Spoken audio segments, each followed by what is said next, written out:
Hello, my friends. Happy Friday Eve day to everybody. Give me 1 second. I'm going to make sure we are live in the group where we are supposed to be. Come on, Facebook. Hold on. Okay, I don't see us live. 1 second. Yep, there I do. Okay, had a little bit of a delay. All right. Happy Friday Eve day, my friends. You know how I like to do this. I use StreamYard every week to go live. I've got Facebook and YouTube here on my laptop.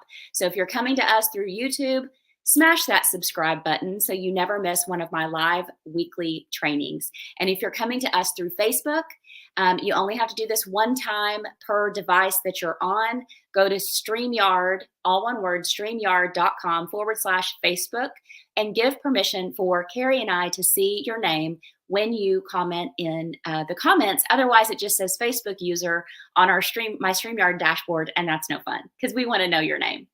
All right, you only have to do that one time. If you did it last week, don't worry about it. You're good to go. Today, we are having one of my favorite interviews that we do each month.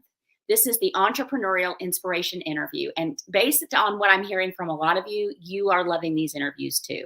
This is where we chat with one of our awesome Facebook group members about their journey of entrepreneurship, the ups, the downs, and hopefully the whole point of this is to bring more honesty and transparency to the online space, because it gets really tough when we're in Facebook groups with other entrepreneurs and all we're seeing is the success, right? You just see the highlight reel and you're thinking, well, what's wrong with me? Why can't I do that? Why can't I have a 6-figure launch? Why can't I do XYZ? Well, what we don't know is the backstory of how they got where they are. That's where this entrepreneurial inspiration interview comes into play. All right, just in case this is the first time we have ever met, I want to tell you who I am. I am Tracy Beavers. I am an award-winning business and sales coach with over 20 years of experience in marketing, sales, and business growth. And several years ago, I had it being in the corporate space. I got completely fed up with my corporate career, and I hatched a plan to fully exit. And once I did, my business boomed. And back in my second full year of business and being a business coach in the online space, I busted through the 6-figure ceiling and I have not looked back. And I share that with you because if you are building your business alongside your full-time job and you're wanting to fully exit, you can do it. Or maybe you're already a solopreneur and you've left corporate, but you're worried about where's the income going to come from. You can do this. You can build a multi-6-figure business like I have. I've coached hundreds of entrepreneurs just like you to get visible and grow your email lists so that you can get that consistent monthly income that you really, really want. As we go along through this interview, I want you to pop your questions and comments into the chat for Carrie and I. We are happy to answer those at the end. And if you're coming to us on replay, go ahead and do the same thing. Comment with your question. We will swoop in and answer those for you. I want to introduce you to my friend and my client, Carrie Saunders. Carrie Saunders is an online tech whiz. I think it's Saunders. I think I just mispronounced your name, and I've known you now for so long. That's all right. No big deal. What just happened to me? Carrie Saunders. Let me rewind. You got to love live video, right? The minute it came out of my mouth, I was like, nope. And then I said it again, and I was like, this is not going well. Carrie Saunders is an online tech whiz starting her business back in 2002. That's a long time ago, serving online businesses across the globe. So fast forward over 20 years later, she has helped over 16,000 companies have a thriving online business. Y'all, 16,000. So whether it was from a free module that they got on their site, a paid module, or a custom e-commerce work, her company has succeeded in the goal to help businesses have the tech resources that they need to have thriving businesses. So Carrie, that is outstanding. You must be so proud, you and your husband, having this company together. Was there anything that I left off or anything you want to add before we dive in? I don't think so. I mean, I kind of did it on accident when I made the business. It wasn't really on purpose. So, well, let's dive in right there. Let's talk about this. So tell us about your business. Like, go back, take us back to 2002. I know at the start of your podcast, you say something about you had a 9-month-old and a couch and a dream or something like that. So tell us about that, who you are, what you do, how you serve people. So, yeah, back in 2002, we were actually driving in our minivan. I think it was a minivan, may have been a PT Cruiser, to my in-laws, and we just had this idea. Let's just start a business, and we were like, we didn't know what we were going to do, so Mhm. we we named it BCS Engineering, and we've just recently rebranding to BCC Solutions because people are like, what the heck does the engineering mean in it? So, um, and we found some. Well, there was this one store in Gallipolis, Ohio, that was a very unique boutique clothing store for little kids. Mhm. And you just didn't really see this stuff around at that time. This is 2002, 2003, you know.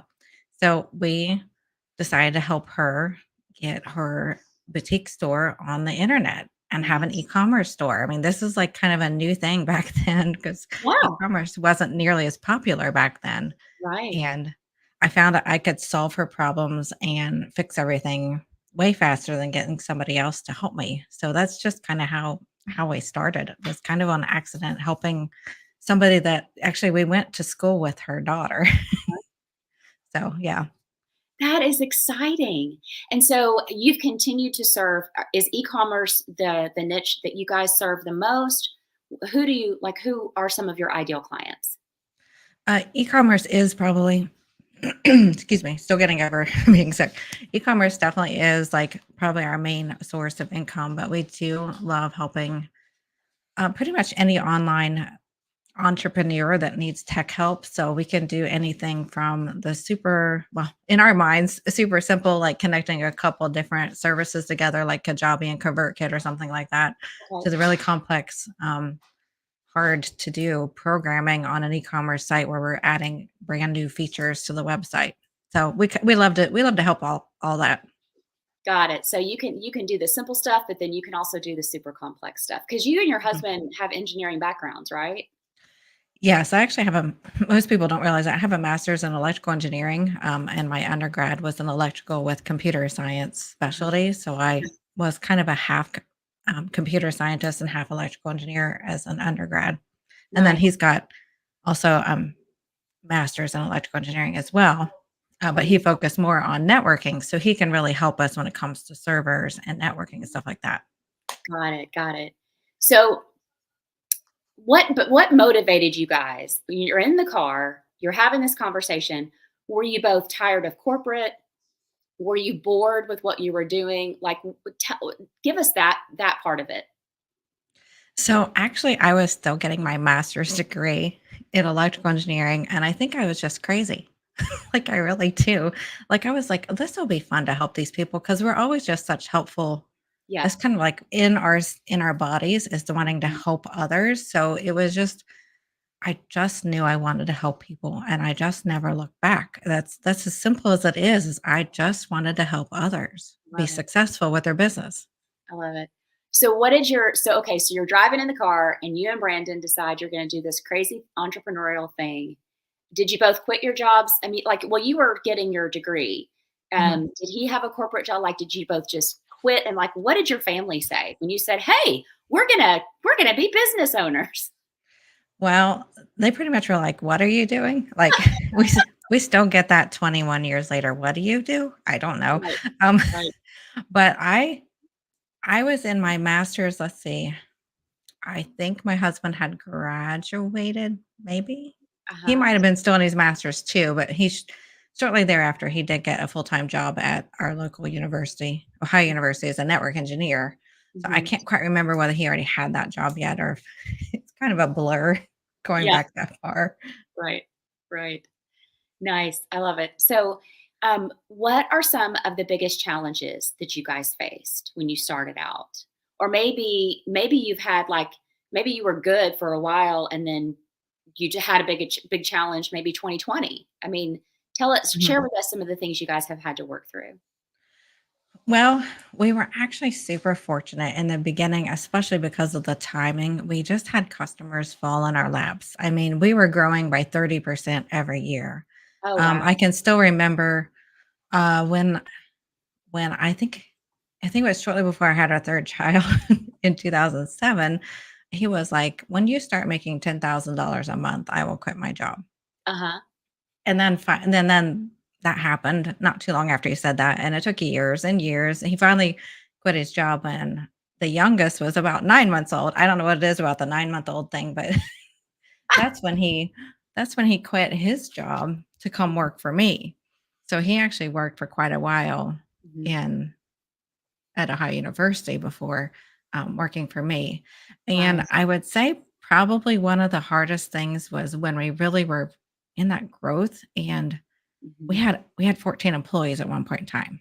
Wow. We're down to 7 right now, which I think is a little bit better comfort for me and what I wanna be doing. Mhm. But we were at 14, and what really was our hardest part was really 2020. We survived the previous recession.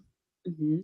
We kinda lagged on that. A lot of people were still going gangbusters in that, original recession. I can't quite remember what year that was, like, I think it what, was 2008, 2008. I 2000. think, right? Yeah. Yeah, and we Mhm. survived that, and that wasn't too big a deal, but then 2020 hit and COVID, Mhm. and, for one, the software we worked with was kinda going downhill as far Mhm. as, like, they were changing their business model, and their clients weren't super happy with it, and those were our clients. And then also with COVID hitting, we had one of our um, one of our clients retained 80 hours a month with us, and they had to Mhm. completely stop. And they Oh. had paid us like about 80 hours not too long before COVID really bloomed, and they used those hours for the next year, and we were used to getting that monthly. So that was like a huge financial hit Mm. there. So we've had to really figure out how to rebrand and refocus after Mhm. COVID because things has just changed quite a bit. One, the economy, and then two, like the technology has changed a lot. So we've been really rebranding and refocusing the past few years. Yeah. Wow, that is scary to go from having that 80 hours a month retainer to 80 hours for a year. That's Mhm. um so how did you overcome like that must have been scary, first of all, going through 2020. Did you feel like this is where it ends? We're going to have to go get jobs. I mean,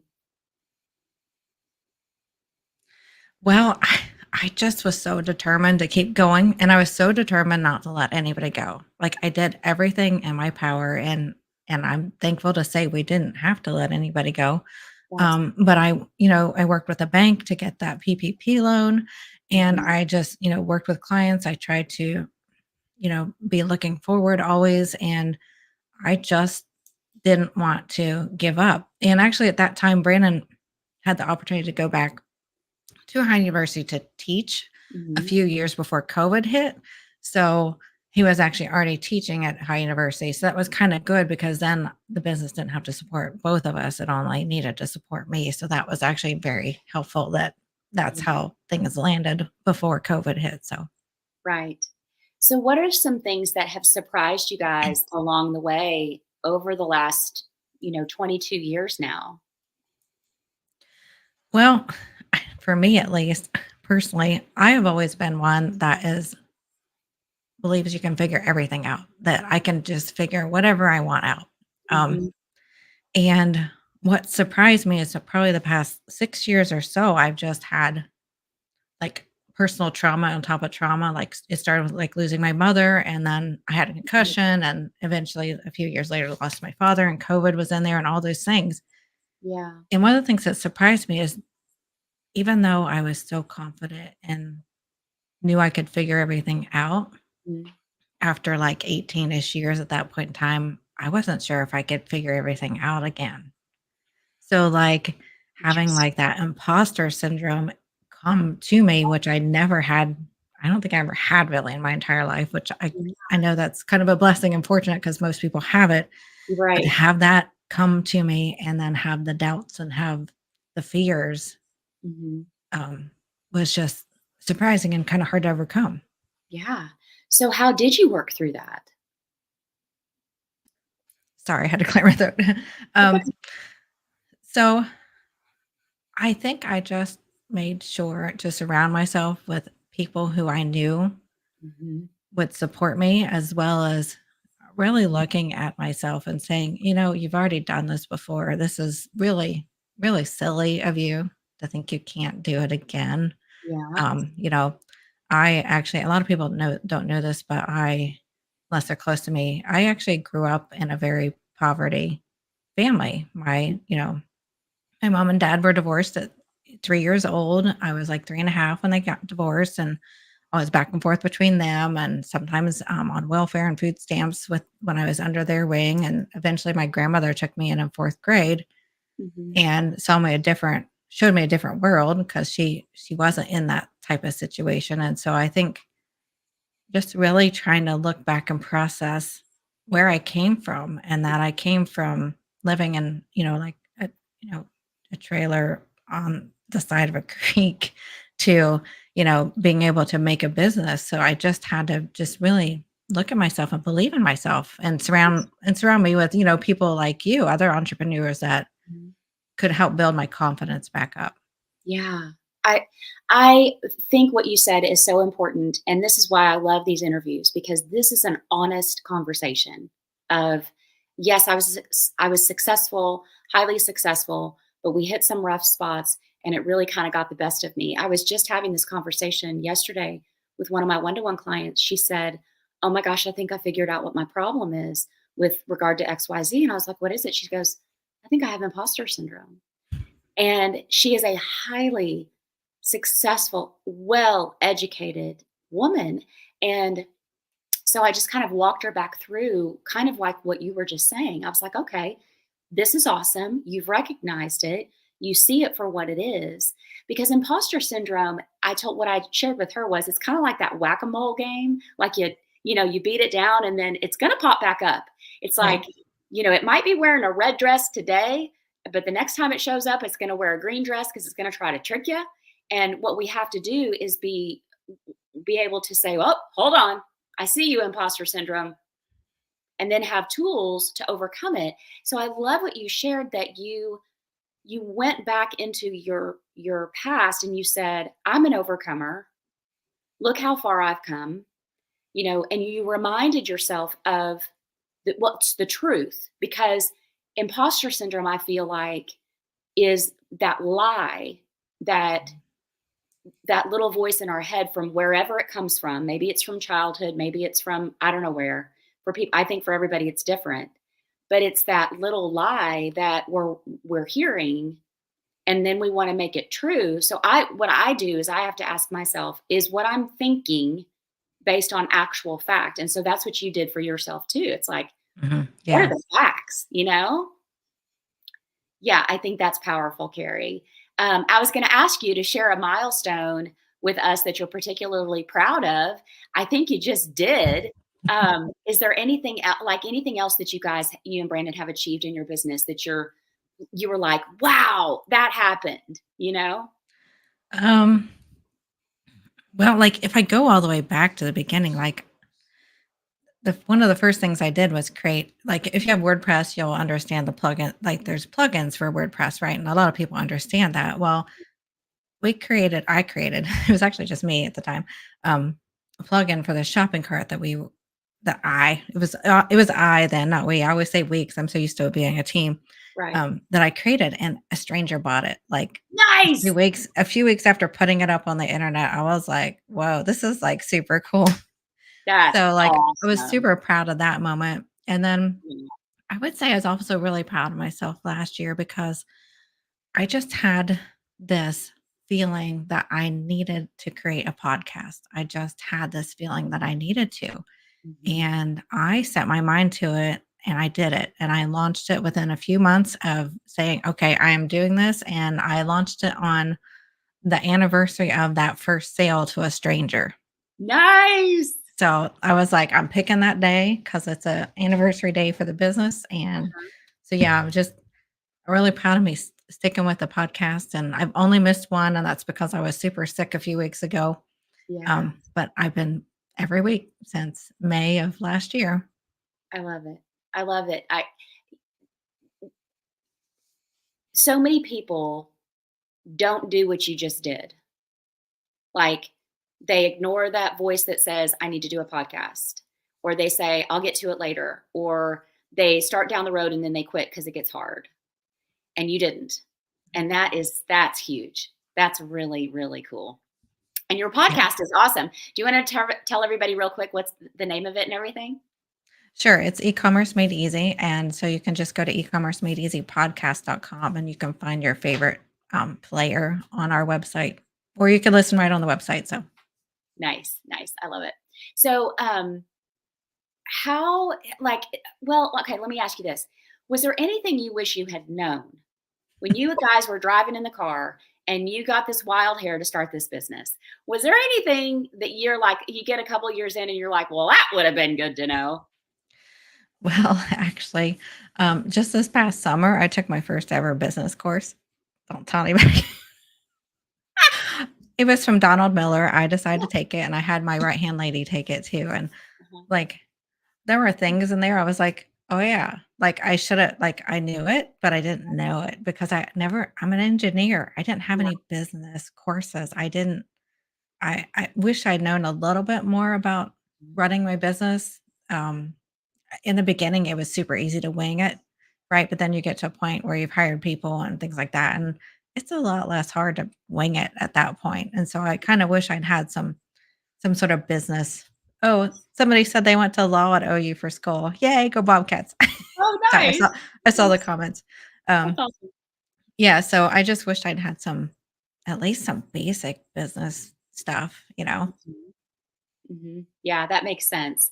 That makes a lot of sense. I hear that from a lot of people. Our one of our dear friends was an endodontist for a long, long time, and he said we were sitting at dinner one night, and he goes, "You know, the business part of it just frustrates me." He's like, "I went to school to be an endodontist to do root canals to help people with their teeth." And I'm sitting over here having to order office supplies and balance my accounting and all that stuff. And he goes, "It's just driving me mad." So, you know, you're definitely not alone in that, but that's interesting that you're like, I probably could have used a business class or two before I decided to do this. So, Yeah. what do you think is one of the key ingredients that has given you guys success for over 20 years? I would say 2 things, not giving up and adaptability.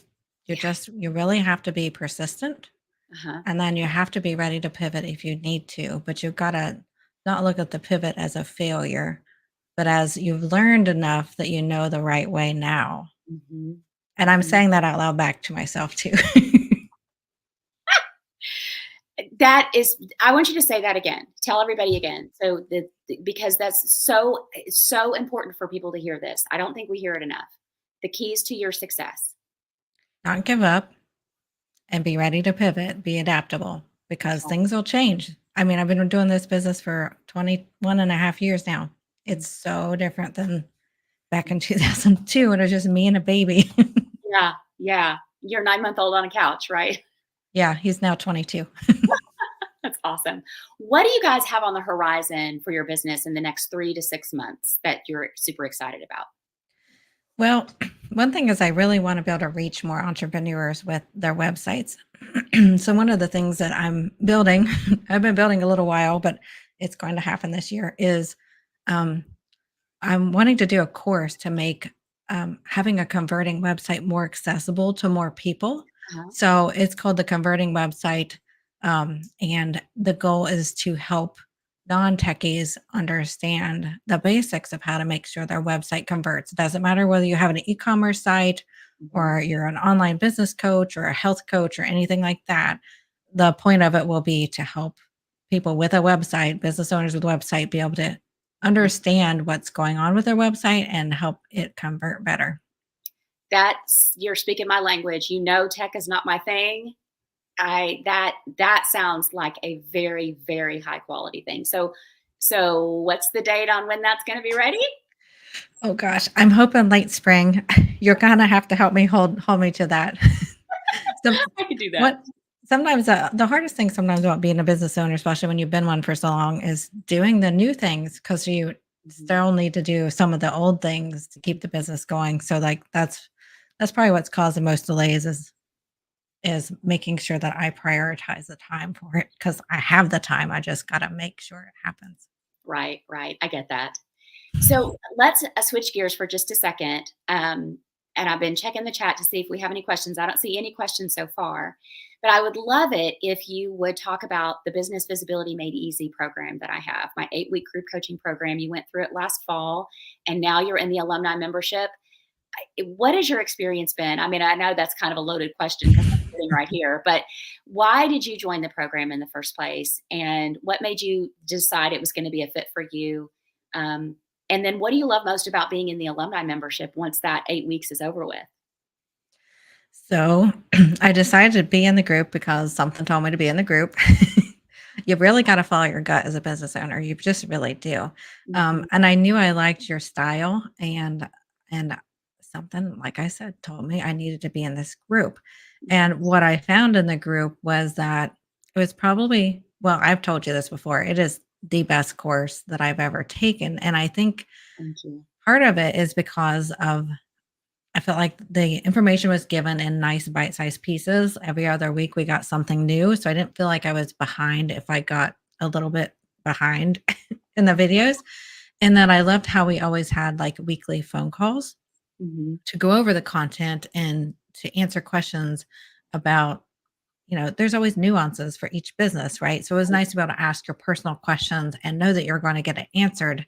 And that's why I love how the course is a nice smallish group, not like super small, but smallish that you can have a chance to get all your questions answered. And then I just love being in the membership because it's a continuation of all of that. And I love the other business owners in there. We all have such different perspectives and different viewpoints and skills, and it's just been great to be able to connect and bounce ideas off of people who aren't in what you're doing, and they have other thoughts that can really help you step back and look at things from a different perspective. Yeah. Thanks for that. That's awesome. I know Jill's got the link to the wait list if you guys are wanting to check out what Business Visibility Made Easy is all about. It's my step-by-step system to grow an email list of your ideal clients without paid ads or more lead magnets. So the strategies I teach are different than the ones that you're going to find in other list building courses. And she's going to pop that wait list into the comments for us. Real quick, I did see a question pop up and it says Facebook user, so I don't know who asked it. This person asked, do you help people transition from one website to a Shopify site? Yes, actually, we do. That's something we're actually really good at is moving websites, moving an e-commerce system from one e-commerce system to the next. Hmm. We love getting down into the hard stuff there, and we can work and help a person understand the process and help them try to fit it in their budget, because when you move all the data, I'll just get a little techie here. When you Yeah. move all the data, like the customers and the orders and the products and the categories, Hmm. that can take a bit of programming time depending upon the tools that are out there. And so we try to help the client understand that so they can choose what they want us to move for them Got it. if they can't afford us to move everything. So Hmm. yeah, we try to work with them on that too. Nice, nice. I'm so glad. I don't know who asked that question, but I'm really glad that you did. It gave Carrie a chance to showcase some of the things she's really good at. And you brought a free gift for us. Tell us about it. So I have a free search engine optimization mini course, and it's I think like 4 videos, and they're all pretty. I try to keep them short. I'm not one to be able to watch a video that's really long. So Mhm. it breaks down a lot of the tech and more of the psychology and the Mhm. like how your mindset behind search engine optimization, because it's really not just techie stuff. It's you understanding Mhm. your products and you understand or your services and you understanding your clients more so than it is tech anymore. It used to be more tech. Now it's a lot less, especially with the softwares that we're working with now, make Interesting. search engine optimization easier. Nice, nice. Jill's got the link to that. She just popped that into the comments. So we're going to share that with everybody. Where can everybody find you to connect with you, Carrie? What's the best place to do that? Probably Facebook. You can just look up my name, Carrie Saunders. And if you need to, look up Carrie Saunders, Athens, Ohio, and you'll find me. And then our podcast, the e-commerce made easy podcast. And if you don't have an e-commerce site, don't let that scare you. I talk a lot about online business and just tech in general and security and things like that, not always specifically e-commerce stuff. So, and then I see Jill just posted a link to our free Facebook group too. You can find us there. I just started that in December, so we're working on bringing the content up to a little bit more frequently, but we have a lot of fun in there. And I always do motivations on Monday because I love that. And I'm doing some free trainings in there too. Nice, nice. And for people who are not techie like me, you guys get with Carrie, meet her. She is one of the kindest people you'll ever meet. And she has a way of breaking down this super techie, complicated stuff that that I don't understand, but she puts it in a way that I can understand. And that's really helpful because not a lot of people can do that. And so, connect with her, have a coffee chat, join her free Facebook group. And Carrie, thank you again so much for being here. This has been so much fun. I've been on your podcast a couple of times, and I love having you here. You always go the extra mile for people, and I really appreciate that. Thanks for having me. I'm glad I'm good enough to do this because I was pretty sick there for a while. I know we were really worried about you. You can still hear it in my voice. Yeah. I'm glad you're finally feeling better. Okay, my friends, come join my free Facebook group. Join Carrie's, join mine. These are groups where you are going to get the support that you want as a business owner for free. You have access to an expert like Carrie. You have access to an expert like me. My Facebook group is called Be a Confident Entrepreneur. Get visible, grow your email list and your income. And it's the group you want to be in because you can promote your offers anytime. You can post your business tips and help other members. And you are encouraged to network with other members in the group. All of those things are going to make your business highly visible. And you know how much I love to talk about visibility and email list growth. But that's all we've got for you this week. You guys be here live every Thursday at 11:30 Central. Put it on your Google Calendar, set a phone alarm. And if you follow me for any length of time, you know what I'm about to say. A reminder, don't go it alone. Being an entrepreneur is freaking hard. It is a roller coaster because some days everybody wants to buy what you're selling and other days nobody can remember your name. I mean, Carrie and I just talked about it. She's been through a couple of recessions and the pandemic, and those things can be really scary. And that's where we've got to get into a community of support where we are not alone and we can have other people shore us up and remind us when that imposter syndrome comes knocking on the door, just how awesome we really are and how many people we have helped and how many lives we have impacted with what we do. So I want you to have a great balance of the week and weekend. And remember, when one of us rises, we all rise. So let's keep cheering each other on. Carrie, thanks so much again. Thanks so much again for having me. You're so welcome. All right, my friends, I will see you next week.